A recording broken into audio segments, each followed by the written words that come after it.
Listen, Austin is one of the fastest growing cities in all of the United States. But if you pick the wrong side of Austin, whether that be the north side, the south side, the east side, or the west side, it could cost you hours of your life and a ton of stress and headache. Now, today in this video, I'm going to be breaking down each of the four quadrants of Austin. And by the end of this video, you will know exactly which one fits your lifestyle, your commute, and the best budget-friendly homes specifically for you. And before we go any further, if you guys are interested in getting your home process started, my email will be up on the screen or in the description for you.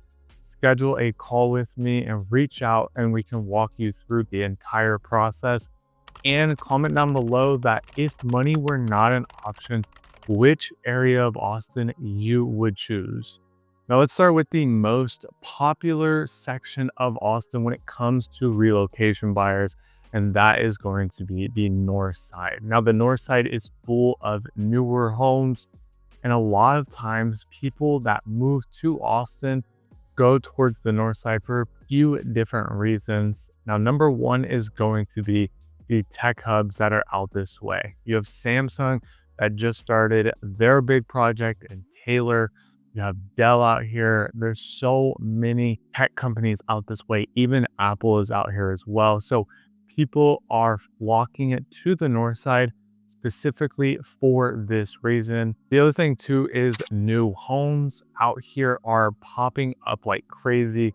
This is where a lot of the new developments and the massive communities are taking place.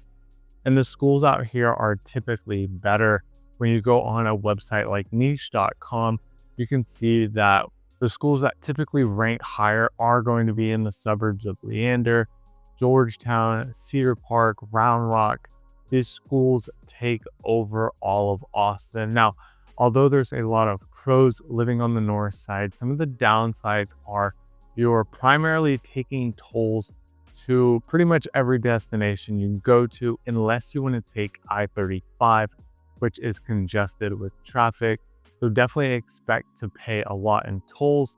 The other thing is there is a lot of new homes out this way. So if you are looking for more of what Austin really has to offer and that Austin charm, then the north side more than likely isn't going to be for what you're looking for. Now, although there's a lot of development coming on the north side, this next one, being the south side of Austin, has a ton of development as well. Now, it might not have as much as what the north side has to offer, but there's still so many incredible things to do down here on the south side. I mean, we're talking about Dripping Springs, Driftwood, Kyle, Buda. Those are going to be the main areas. Now, so a lot of people think that there isn't a ton of new construction communities out here, but that's where they're wrong, because there actually is a lot of new construction out here, and the communities out here are incredible. The south side of Austin gets slept on for sure, because a lot of people just look at more so on the north side or the west side, but the south side is definitely a great place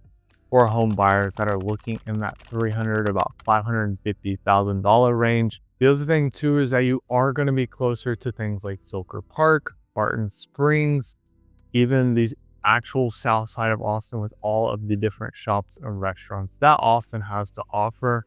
And you're also a pretty short drive to the Austin Hill Country. So not too bad of a location. Now, like I mentioned, it's going to be a lot more affordable down here on the south side, and you are going to have plenty of options available to you. Now, one of the big downsides is that if you are traveling to work, more than likely you are either going to have to go to downtown Austin or you're going to have to go to the north side. There's really not anything down on that south side of Austin. And the other big thing leading into that is you are going to have to take I-35 if you don't want to take the tolls. We know I-35 has a ton of construction right now, and it is constantly congested with traffic, especially at those rush hour times. So it's just something to keep in mind when you are looking at which quadrant you want to live in when moving to Austin. Now, before we go any further and talk about the west side, if you guys are interested in moving to Austin, my email is up on the screen. Reach out to me. We can jump on a call and talk about everything that you guys are looking for. Now let's jump in to probably one of everybody's favorite, but a lot of people are priced out of the west side. The west side is absolutely beautiful. It's going to be about 35 or so minutes if you're looking at new construction homes, but it is really expensive to get a home out this way. Now the views out here are absolutely incredible. You are going to have those hill country views, or if you have the money, getting a home on the water. You're going to have a lot more gated communities out here as well. And the biggest thing is the schools. Lakeway and Bee Cave have the top rated schools when it comes to Austin. You're also going to have a lot more private schools out this way as well. So people who have budgets of 800, 900, and $1 million plus typically want to be on the west side. Now, if you have an even higher price point than that, you can easily get into Westlake, Rollingwood, Steiner Ranch. Those are going to be some of the main areas. And then you can jump out to Lakeway, Bee Cave, Spicewood. Those are going to be some of the other areas for specifically new construction. Now, the west side is still developing like crazy, so there still needs to be a lot more to come out this way, in my opinion. But if you are having that higher price point, you want to be about 35 minutes away from what Austin has to offer, and you want some of the best views in Austin. The west side is where everybody is moving to specifically for those reasons. Now, the one major downside is going to be that commute. There really isn't that many highways out this way, so you're going to be very limited on the roads that you take.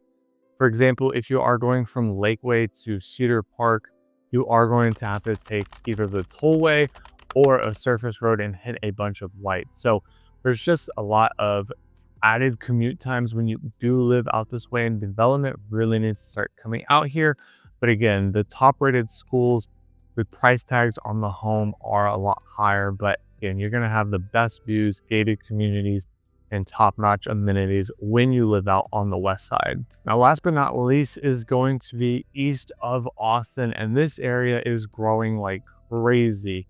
We're going to be talking about places like Hutto, Pflugerville, Manor, Elgin, Bastrop. These places are growing like a wildfire. Now, you're going to have a lot of new construction out this way, and the best part about the east side of Austin is going to be the price points out here. You can easily find homes being in the high 200s to easily $500,000. There's even two-story options in the high 300s. And we're talking about master plan communities. So you're going to have top-notch amenities as well.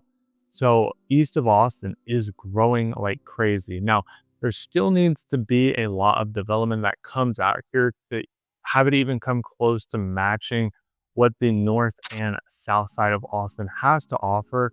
But if you are looking for a great home in great communities, the east side definitely needs to be something you need to take a look at. And the other main thing is you are going to be close to the Tesla factory, and Samsung is even out that way as well. The other thing too is that your commute isn't that far. If you live in a place like Manor, for example, you're only going to be about 20 to 25 minutes away from downtown Austin, and Elgin's going to be about 30 to 35. So you still get a relatively nice commute, and you aren't having to pay $500,000, $600,000, $700,000 for a brand new home. The major downside out here is that road 290.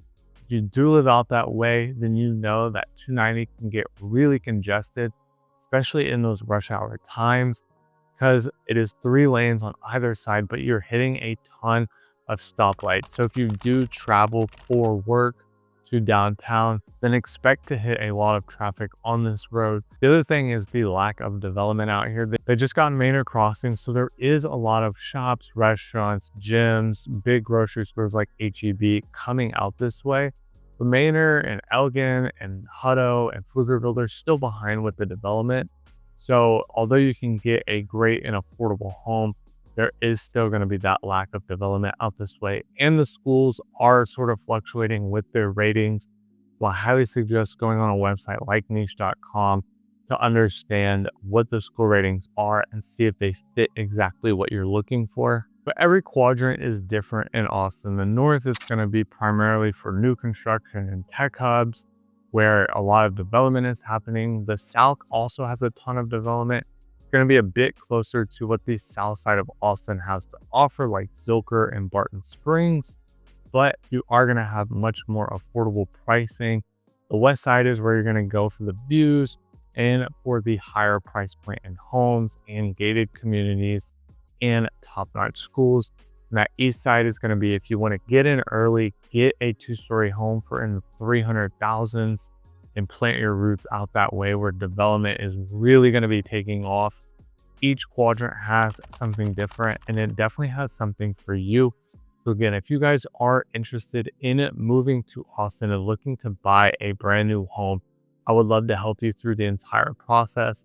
My email, again, is up on the screen or in the description below. I would love to walk you through the entire home process.